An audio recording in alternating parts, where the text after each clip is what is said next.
A loyal dog makes a daily journey to a local school, waiting patiently for someone. The reason behind his visits will leave you speechless. And if you cherish your family and love stories like this, don't forget to subscribe to our channel and avoid 10 years of bad luck. In the fluorescent-lit classroom of Jefferson High School, Lucas Matthews stared blankly at the whiteboard. Mr. Peterson's voice droned on about historical truth and its implications in modern society, but Lucas's mind wandered elsewhere. His fingers absently traced the spiral binding of his notebook while memories of his father's funeral from 6 months ago replayed in his mind. Truth isn't just about facts, Mr. Peterson emphasized, his words cutting through Lucas's thoughts. It's about understanding the impact of those facts on people's lives. The irony wasn't lost on Lucas. His father's death, a simple car accident on Route 27, had decimated his understanding of truth and certainty. The classroom felt suffocating. Junior year was supposed to be about college preparation and SAT scores, but Lucas couldn't focus on anything beyond the empty chair at his dinner table and his mother's forced smiles. He glanced at the clock, 10:45 a.m., the same time his father's accident had occurred, according to the police report. The classroom door opened, interrupting Mr. Peterson's lecture. The principal entered with a new student, Daniel Carter. Lucas watched as the newcomer carried himself with an unusual confidence for someone entering mid-semester. Daniel wore a plain black t-shirt and jeans, but something about his presence commanded attention. During the introduction, Daniel's eyes swept across the classroom, pausing briefly on Lucas. That split-second eye contact sent an inexplicable chill down Lucas's spine. He couldn't shake the feeling that Daniel's gaze held recognition, despite them never having met before. When the lunch bell rang, Lucas observed Daniel from his corner table in the cafeteria. Within hours, Daniel had seamlessly integrated himself with the popular crowd, the athletes, student council members, and honor roll students. He laughed at their jokes, contributed to their conversations, and seemed to know exactly what to say to each person. Lucas couldn't explain his fascination with Daniel. Perhaps it was the way Daniel occasionally glanced in his direction when no one else was watching, or how he seemed to purposefully position himself within Lucas's line of sight. The new student's behavior suggested familiarity, yet Lucas was certain they'd never crossed paths before.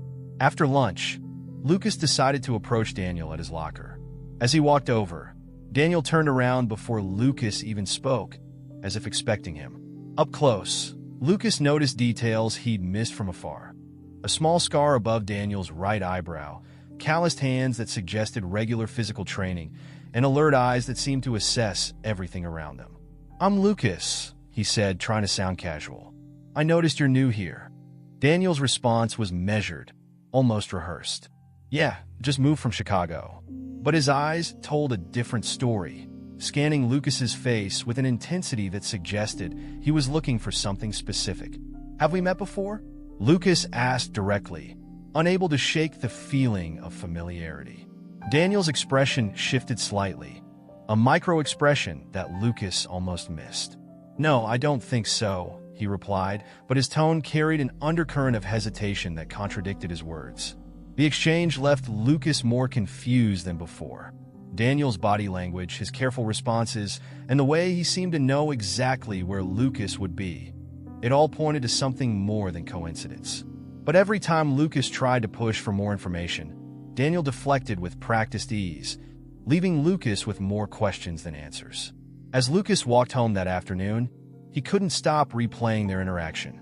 His father, a former police officer, had always taught him to trust his instincts. Right now, those instincts were screaming that Daniel Carter was more than just a new student from Chicago. The question was, what was he hiding, and why did it seem to involve Lucas? The walk home felt longer than usual as Lucas's mind churned with questions about Daniel. He pushed open his front door to find his mother, Sarah Matthews, sitting at the kitchen table surrounded by unopened mail and half-finished coffee cups. Her police widow's pension paperwork lay untouched beside her, a task she'd been avoiding for weeks. "You're late," she said, not looking up from her phone. The kitchen still had traces of his father everywhere. The coffee mug with World's Best Cop collecting dust on the counter, his favorite chair slightly angled toward the TV, the wall calendar marked with his shift schedules that no one had the heart to erase. Had to stay for some homework, Lucas lied, dropping his backpack on the floor. The truth, that he'd been observing the mysterious new student, seemed trivial compared to their ongoing struggle with grief. Sarah finally looked up, her eyes rimmed with the familiar redness that appeared on particularly difficult days. "I saw Mrs. Henderson at the grocery store today," she said, her voice strained. "She asked if we were doing better. As if there's some timeline for getting over your husband being killed in a car crash." "Mom," Lucas started, but she cut him off. "We need to move forward, Lucas. That's what your father would have wanted." The words hung heavy in the air, a rehearsed phrase that had lost its meaning through repetition. "Moving forward doesn't mean forgetting," Lucas countered, his voice sharper than intended. The tension between them crackled like static electricity. "I'm not suggesting we forget," Sarah snapped, then immediately softened. I can't bear to see you stuck in this grief. You barely leave the house except for school. You haven't touched your camera since." She trailed off, gesturing vaguely at the dusty DSLR camera his father had given him for his 16th birthday. The next morning at school, Lucas arrived early, still unsettled from the previous night's conversation. As he walked toward his locker, he heard commotion from the east hallway. Rounding the corner, he found Daniel standing between Brad Mitchell, the school's notorious bully, and a freshman who looked terrified. "Back off," Daniel said, his voice calm but carrying an authority that seemed beyond his years. "He's done nothing to you." Brad, towering over both of them, sneered. "New kid thinks he's some kind of hero." He stepped closer, using his height advantage to intimidate. What happened next stunned Lucas. Daniel didn't flinch or back down. Instead, he smiled, a knowing, almost dangerous smile. "Want to test that theory, Brad? I'm sure the principal would love to hear about your little side business selling test answers." Brad's face paled. He glanced around nervously, then backed away, muttering threats under his breath. The freshman boy whispered a quick thanks and scurried away, leaving Daniel alone in the hallway. Lucas approached him, impressed. That was different. Most people don't stand up to Brad. Daniel shrugged, but Lucas noticed his hands were slightly tensed, ready for action if needed. "I don't like bullies," he said simply. "Someone taught me a long time ago that standing by while others suffer makes you complicit in their pain." Something about the way he said it, the weight behind his words, reminded Lucas of his father's lectures about police work and moral responsibility. "Who taught you that?" he asked. Daniel's expression closed off slightly. "Someone who paid a high price for doing the right thing." He paused, then added, "My family. We've had our share of complications. Let's just say I learned early that life isn't always what it seems." The bell rang, interrupting their conversation. "St. Hey, walk to class together?" Lucas felt a shift in their dynamic. Daniel's intervention with Brad had revealed something genuine beneath his carefully maintained exterior. Yet his cryptic references to his past only deepened the mystery surrounding him. "Want to grab lunch together?"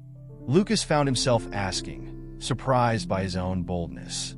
Daniel nodded, that same knowing look flickering across his face.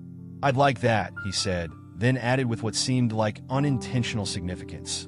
"We have a lot to talk about." The library became their refuge during their assigned group project in American literature. Between analyzing passages of The Great Gatsby, Lucas found himself opening up to Daniel in ways he hadn't with anyone since his father's death. They sat at a corner table, surrounded by towering bookshelves that muffled their conversations from curious ears. "Dad always said that being a cop wasn't about catching bad guys," Lucas explained, absentmindedly highlighting passages they weren't really reading. "It was about protecting people who couldn't protect themselves." He watched Daniel's reaction carefully, noting how his new friend's shoulders tensed slightly at the mention of police work. Daniel maintained his focus on his notebook, his pen moving methodically across the page. "Your father sounds like he was one of the good ones," he said carefully, each word measured. Not everyone in law enforcement shares that perspective. The statement carried a weight that Lucas couldn't quite decipher. "Did you know any cops in Chicago?" he probed, trying to understand Daniel's apparent knowledge of police culture. "You could say that," Daniel replied, his usual confidence wavering for a moment. He quickly redirected the conversation. "Tell me more about your dad. What kind of cases did he work on? Lucas leaned back in his chair, memories flooding back. Mostly community policing. He believed in knowing the neighborhood, the people. Said you can't protect people you don't understand. He paused, swallowing hard. The day of the accident, he was supposed to be off duty. Never found out why he was on that road. Daniel's pen stopped moving. His knuckles whitened around it before he consciously relaxed his grip. Sometimes the simplest explanations aren't the whole truth, he said quietly, almost to himself. Their friendship grew stronger over the following weeks. Daniel had an uncanny ability to sense when Lucas was spiraling into darker thoughts about his father's death. He'd crack exactly the right joke or make an absurd observation that would pull Lucas back from the edge of his grief. It felt almost practiced, as if Daniel had experience dealing with trauma. During lunch periods, they developed a routine. Daniel would share stories about his previous schools, always vague on details, but rich in humor and adventure. Lucas found himself laughing more than he had in months, though he couldn't shake the feeling that Daniel's stories were carefully curated, revealing nothing of real substance about his past.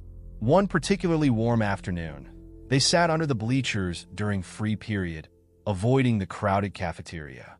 Daniel was mid-story about a supposed prank war at his old school when he suddenly shifted topics. "Did you ever hear about what happened at Carlton Creek?" he asked, watching Lucas's reaction intently. Lucas frowned. "The development project near the old industrial park? Dad mentioned it once or twice, but I don't know much about it." Daniel's expression darkened. "There was an incident there about 2 years ago, something that never made the local papers." He hesitated, seeming to debate whether to continue. "It involved several police officers and some missing evidence." "What kind of evidence?"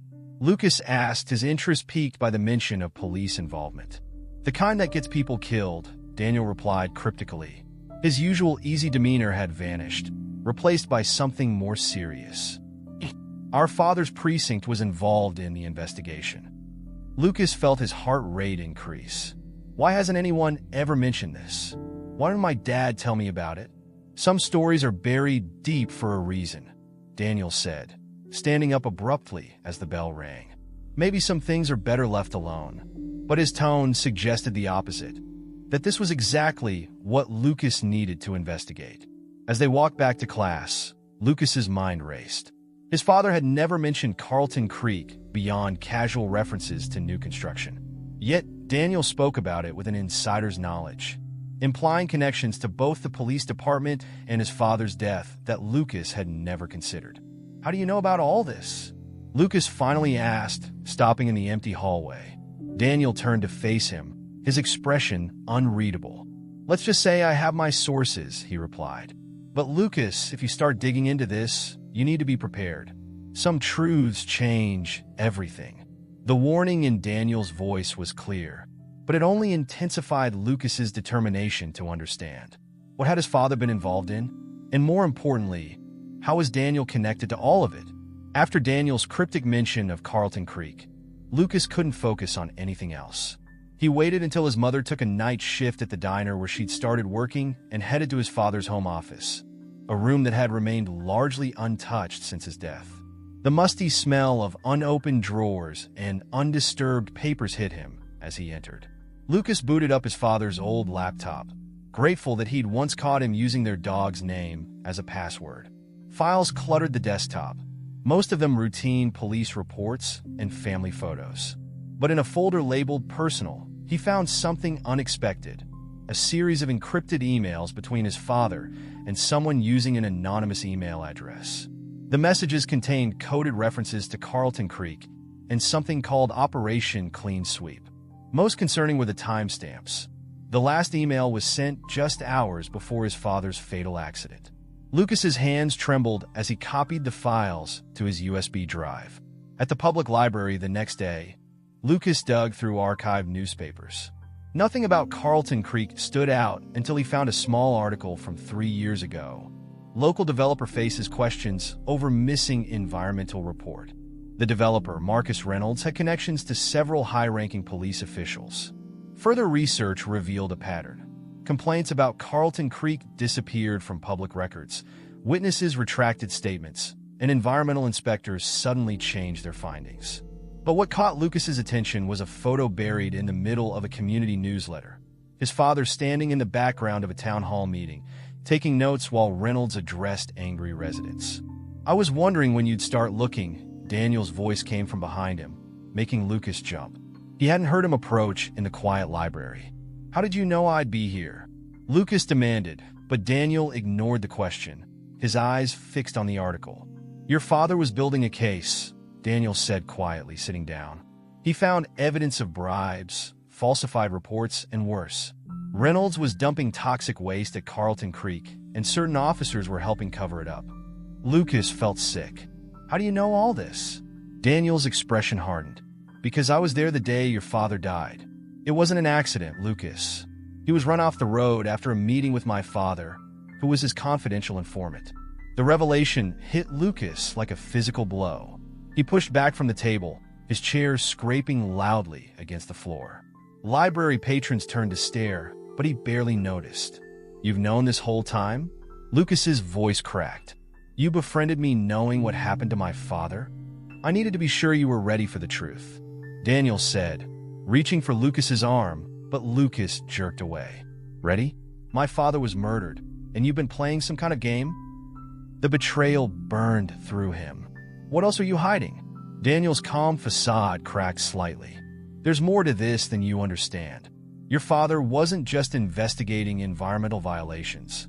He uncovered a network of corruption that went all the way to the police commissioner. The accident was a warning to others who might talk." Lucas gathered his research materials with shaking hands. "Stay away from me," he warned, though part of him desperately wanted to hear more. "I trusted you." "Lucas, wait," Daniel called after him. "There are people who still want this buried. You're not safe doing this alone." But Lucas was already walking away, his mind spinning with questions. His father hadn't died in a random accident. He'd been killed for getting too close to the truth. And Daniel, who'd become his closest friend, had been hiding this knowledge all along. At home, Lucas locked himself in his room, spreading out his findings on his bed. His father's emails, the newspaper articles, Daniel's revelations.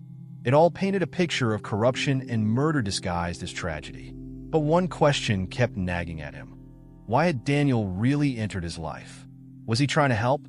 Or was he part of the cover-up?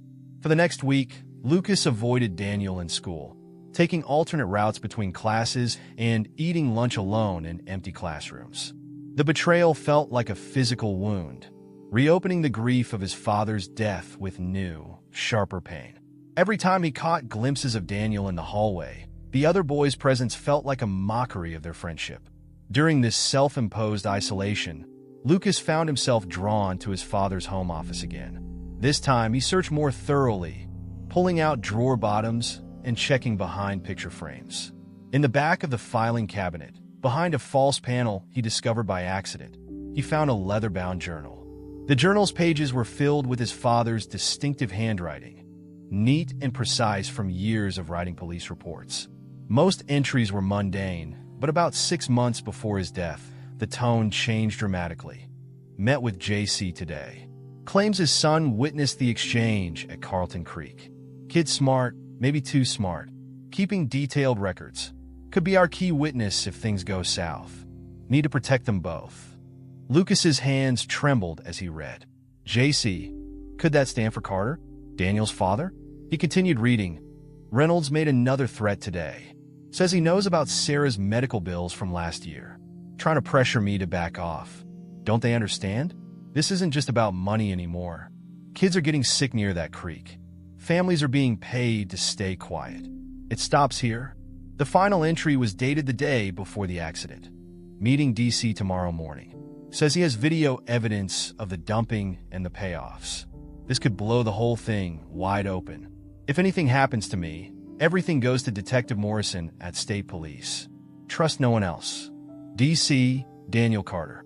The realization hit Lucas like a thunderbolt. Daniel hadn't just witnessed something. He had evidence that could expose everything. But why hadn't he come forward after his father's death? A knock at his bedroom door made Lucas jump. His mother stood there, concern etched on her face. You've been different this week, she said. Is everything okay with Daniel? I haven't seen him around. He's not who I thought he was, Lucas replied, carefully hiding the journal under his pillow. Sarah sat on the edge of his bed. You know, your father used to say that about people sometimes. But he also said that the truth usually lies somewhere in the middle of what we think we know and what we fear. Before Lucas could respond, his phone buzzed with a text from an unknown number. Meet me at Carlto, in Creek Bridge, 8 p.m. I'll explain everything. Come alone. Lucas stared at the message, conflict raging inside him. Daniel had lied to him, manipulated him, but he'd also helped him discover the truth about his father's death. The journal entries suggested there was more to Daniel's story than simple betrayal. I need some air, he told his mother, grabbing his jacket. Don't wait up. The sun was setting as Lucas approached Carlton Creek Bridge, a rusted structure spanning what had once been a pristine waterway. Now the creek ran an unnatural color, and warning signs dotted its banks. Daniel stood in the middle of the bridge, looking more vulnerable than Lucas had ever seen him. I thought you wouldn't come, Daniel said as Lucas approached. Start talking, Lucas demanded. The real story this time. All of it. Daniel pulled out a thumb drive. This contains everything your father was investigating. The video evidence, the financial records, everything that got him killed. I've been carrying it for 2 years, trying to figure out who I could trust. Why didn't you just tell me from the beginning? Because the last person I trusted with this information ended up dead. Daniel's voice cracked. Your father. The thumb drive sat between them on a concrete barrier of the bridge, its small LED light blinking like a warning beacon in the growing darkness. Daniel's revelation hung in the air, heavy with implication. I'm not who you think I am, Daniel began, his practice confidence completely gone. My real name is Daniel Morrison. I'm working with my uncle, Detective James Morrison from State Police. We've been investigating the Carlton Creek case since your father's death. Lucas felt the ground shift beneath him. You're an investigator? You're just a kid like me. I'm 19, Daniel admitted. I dropped out of police academy to go undercover after your father died. He was working with my uncle, building a case against the corrupt officers. When he was killed, everything went cold. Nobody would talk anymore. So you used me. Lucas's voice was sharp with anger. Pretended to be my friend to get information? Daniel shook his head vigorously. No, it wasn't like that. We needed to know if your father had left any evidence behind, yes. But more importantly, we needed to protect you. The people behind this, they've been watching your family. We weren't sure if you knew anything that could put you in danger. Lucas thought about the journal hidden under his pillow, the encrypted emails. Why tell me now? Because they're getting nervous.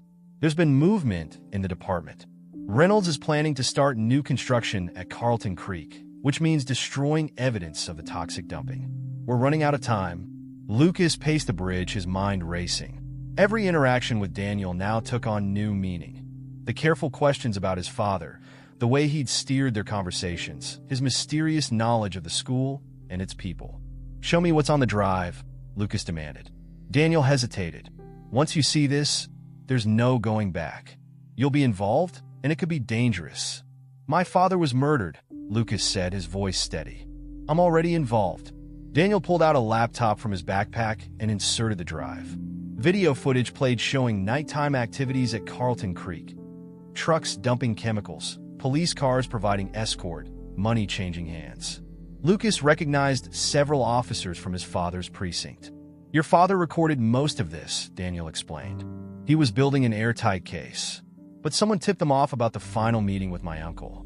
They were waiting for him on Route 27. Lucas felt bile rise in his throat as he watched the corruption unfold on screen.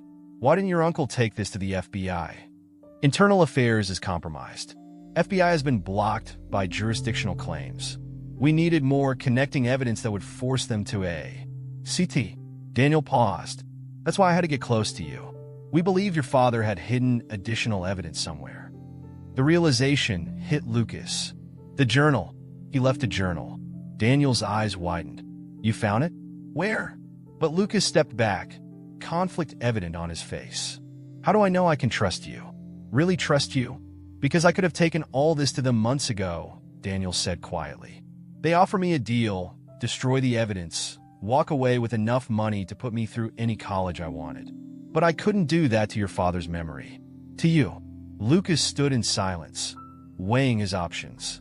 The journal could be the missing piece they needed, but sharing it meant fully committing to this dangerous path. His father had died trying to expose this truth. Was he ready to risk everything to finish what his father started? "I'll help you," Lucas finally said, "but we do this my way. No more lies, no more manipulation. And my mother needs to know everything." Daniel nodded slowly. "Agreed. But Lucas, you need to understand something. Once we move on this, they'll know it was us. There's no middle ground anymore. We either win completely, or we lose everything." After a sleepless night of deliberation, Lucas met Daniel at the local diner at dawn.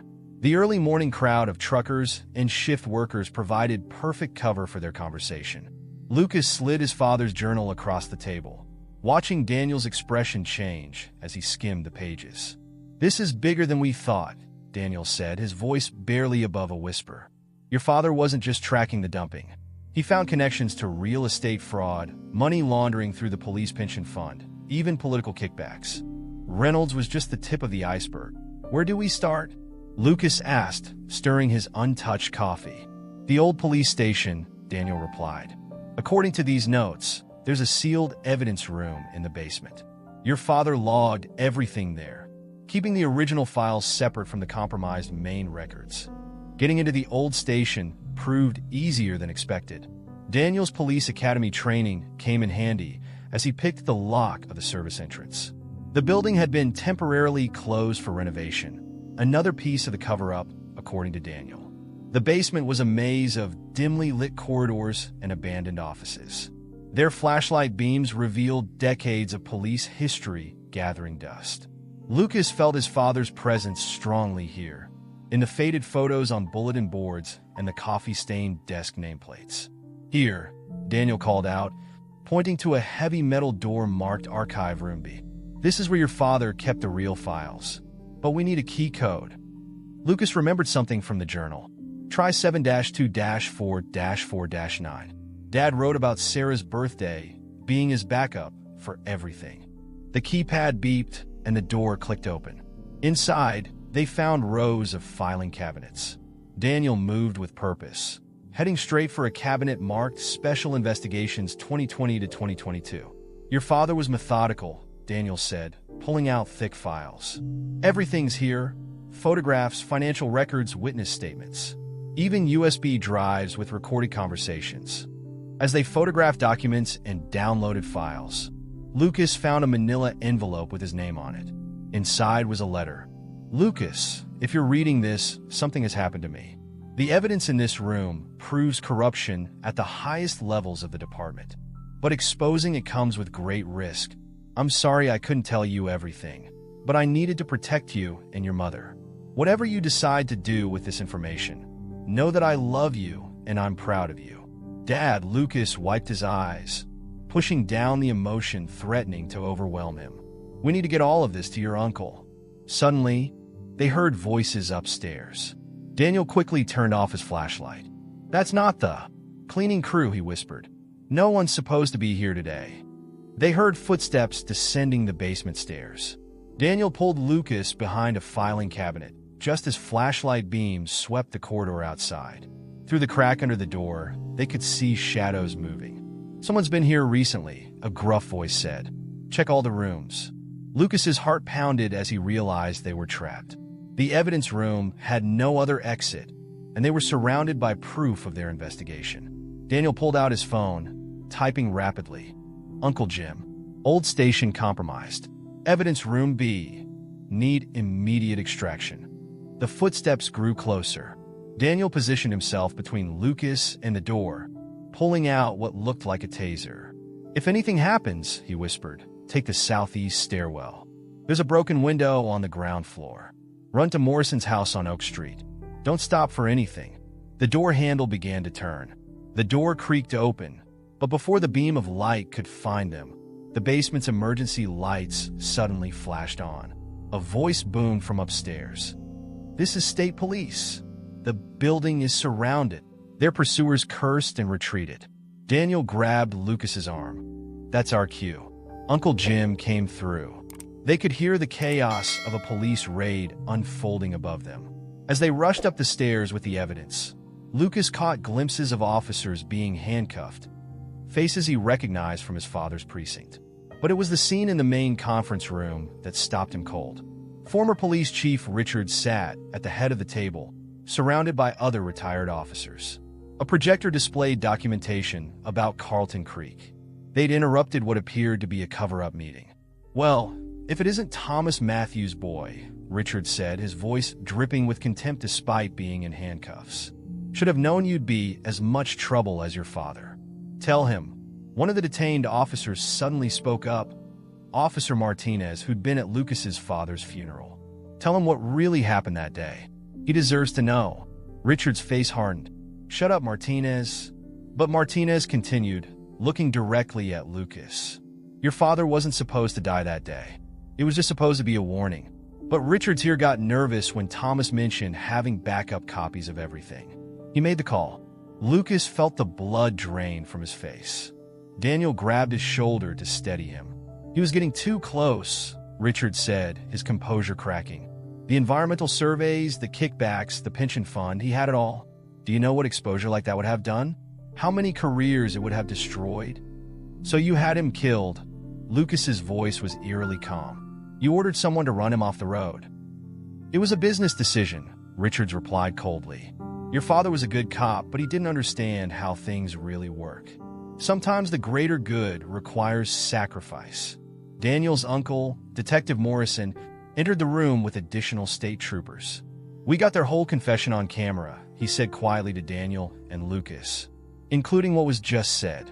The video footage your father took of the Carlton Creek dumping was just the beginning," Detective Morrison explained. "What you boys found tonight, the financial records, the witness statements, it proves decades of systematic corruption. Richards and his crew were meeting tonight to destroy the last evidence, but we got here first, thanks to you two." Lucas watched as the officers were led away. Richards stopped beside him. "You think this is over? There are people above me, boy. People who won't let this see the light of day." "Actually," Daniel pulled out his phone, "it's already seeing the light. I've been live streaming this whole conversation to a secure server. My uncle's team isn't the only one who has this now." Lucas realized the magnitude of what they'd accomplished.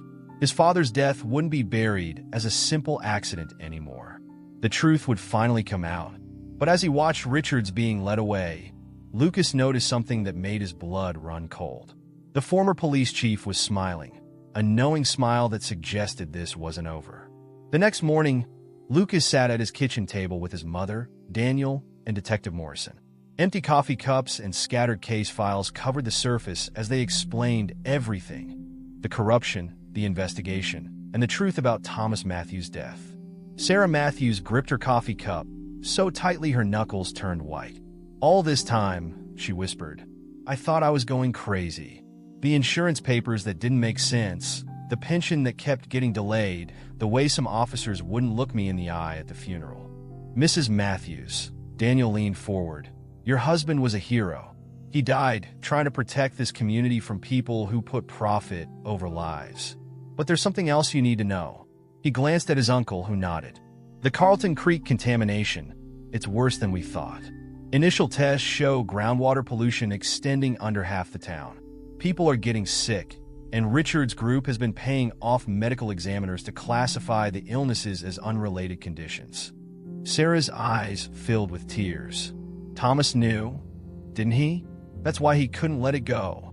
We found this in his personal effects." Detective Morrison handed her a sealed envelope. Inside was a medical report showing elevated toxin levels in the local water supply, dated just weeks before Thomas's death. Lucas watched his mother read the report, seeing the same determination in her face that his father had shown in old photographs. "What do we do now?" she asked, straightening her shoulders. "We go public," Daniel said. "My uncle has arranged a press conference for tomorrow morning. State police will present the evidence, but they want you both there. People need to hear from Thomas Matthews' family." Suddenly, Lucas's phone buzzed with a text from an unknown number. "Back off now, or your mother joins your father. Final warning. Daniel noticed Lucas's expression change and grabbed the phone. "They're desperate," he said, quickly sending the message to his uncle's team. "This proves they're running scared." "I'm not backing down," Sarah said firmly, surprising them all. "Thomas died for this truth. We owe it to him to finish it." As they prepared for the press conference, gathering statements and organizing evidence, Detective Morrison's phone rang. His face darkened as he listened. "They're calling an emergency closed-door council meeting tonight," he reported. "Sources say Reynolds is trying to push through an immediate demolition order for Carlton Creek. They want to destroy the site before we can get state environmental teams in there." "We can't let that happen," Lucas said. "All the physical evidence would be lost." "There's more," Daniel added, checking his phone. "My contact at City Hall says several council members who previously agreed to testify are suddenly backing out. They're being threatened." Detective Morrison made a quick call. "I can get a temporary injunction against the demolition, but it won't arrive until morning. We need to stall them." "The council meeting," Lucas said suddenly. "Mom, don't you still have Dad's badge?" Sarah nodded slowly. "And his credentials? They never asked for them back after?" She trailed off. "If I can get into that meeting with Dad's badge, I can at least disrupt their plans until morning. Buy us time for the injunction." "Absolutely not," Sarah and Daniel said simultaneously. "It's too dangerous," Daniel added. "These people already killed once to keep this quiet." But Lucas stood firm. "They won't expect it. They'll be looking for cops and investigators, not a teenager with his dead father's badge." Detective Morrison looked thoughtful. "We could position our people around the building. Have ears inside," through Lucas's phone. "At the first sign of trouble." "I'm coming with him," Daniel interrupted. "My cover's already blown anyway. Between the two of us, we might have a chance." The city council chambers were packed when Lucas and Daniel slipped in through a side entrance, using Thomas Matthews' old security clearance. Council members shuffled papers nervously while Marcus Reynolds stood at the podium, his expensive suit a stark contrast to the concerned citizens crowded into the back of the room. "Before we vote on the Carlton Creek demolition," Reynolds was saying, "I'd like to address these ridiculous allegations." "You mean the proof of how you murdered my father?" Lucas's voice cut through the chamber as he stepped forward. A collective gasp rippled through the room. Daniel positioned himself near the exit, watching for threats. Reynolds recovered quickly. "Young man, this is a closed session. Security." "Actually," Lucas held up his father's badge. "I have every right to be here. And before anyone votes, they should know something." He pulled out the thumb drive containing all their evidence. "Everything my father documented about Carlton Creek. Every payoff, every cover-up, every death you caused. It's all being uploaded to news outlets right now." "That's enough," a voice boomed from the back. Everyone turned to see Richards entering with two armed men, not police officers. "You really are your father's son, Lucas. Just as stubborn, just as blind to reality." Daniel moved closer to Lucas, his hand hovering near the taser concealed under his jacket. "It's over, Richards. State police have everything." Richards laughed. "State police? You mean like these badges?" He pulled out several official-looking credentials. "Amazing what money can buy, isn't it? Those officers outside, they work for us." Lucas felt his heart sink. They'd walked into a trap. Then Richards dropped the bombshell. "Daniel, tell him who you really are. Tell him why you're really here." Daniel's face went pale. "Don't," he warned. "Tell him how your father wasn't just any witness," Richards continued. "Tell him how your father was the one driving the car that killed Thomas Matthews." The revelation hit Lucas like a physical blow. He turned to Daniel, seeing the truth in his anguished expression. "My father was forced to do it," Daniel's voice cracked. "They had photos of me, knew where I went to school, but he couldn't live with what he'd done. That's why he gave everything to Detective Morrison. Why he put a bullet in his head," Richards finished coldly. "Weak, just like Thomas." But as Richards gloated, he'd failed to notice the council members pulling out their phones, live streaming everything. The concerned citizens in the back revealed themselves as genuine state police officers. Detective Morrison's voice came over the building's speaker system. "The building is surrounded by actual law enforcement. And Mr. Richards, your performance has been quite revealing." Reynolds tried to run, but was quickly detained. Richards reached for his weapon, but found Daniel's taser already trained on him. This was never about just getting evidence, Daniel told Lucas, his eyes pleading for understanding. I needed you to expose all of them. Make them so confident they'd reveal everything. My father's last words to me were to make it right. That's why I came here, why I had to get close to you. Lucas stood in silence, processing everything. Finally, he said, My dad wrote something in his journal about your father. He forgave him, Daniel. He knew he was being forced. As Richards and his conspirators were led away in handcuffs, Lucas's mother entered the chamber. She hugged her son, then turned to Daniel. Stay for dinner tonight, she said simply. Both our families have lost enough to these people. It's time to start healing. Outside, reporters gathered as the truth about Carlton Creek finally came to light. Lucas watched as years of corruption unraveled, his father's final case closing at last. Daniel stood beside him, their shared burden of truth and tragedy binding them together in a way neither had expected. What happens now? Lucas asked. We honor them both, Daniel replied. My father, your father, they died trying to do the right thing. Now we make sure their sacrifice wasn't for nothing. The sun rose over Carlton Creek, where cleanup crews were already beginning their work. A new chapter was starting, built on painful truths but pointing toward justice. Lucas touched his father's badge one last time before handing it to the state evidence team. He didn't need it anymore. The real legacy his father left behind wasn't a piece of metal. It was the courage to stand up for the truth, no matter the cost.